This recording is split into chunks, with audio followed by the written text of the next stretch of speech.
I'm going to come down and create a little space here, and then how's this right here? Yeah. Is that too much pressure? Ta-da! You doing all right back there? Did we lose one?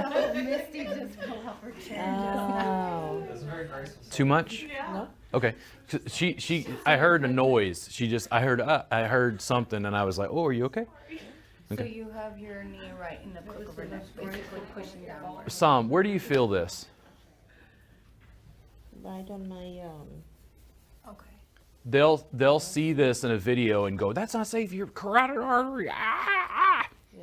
And I'm like, no, I'm pressing like, okay, anytime you watch this in a video, by the way, you're looking, if I'm watching you and you're applying something with an elbow, I'm gonna look at your shoulder and look at your elbow. I'm gonna look at the position of your humerus, and I know the direction you're going in. When you look at this, you're gonna look from the hip to the knee and go, ah, that's where he's going. Does that make sense?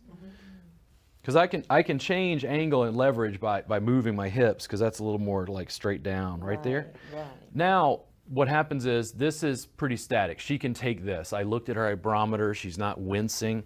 I can grab her shoulder here in the shoulder girdle and go, how about that? Oh, that's very good. Oh, that feels good. Yeah. I want to make this as effortless as possible. If you decide to work on people's necks, and you'll build up to the knee, especially for her, because she's, compared to my body size, more petite, I think a forearm is a better option. If I was working on Jim Bob, oh man, I beat those guys up. I mean, lovingly.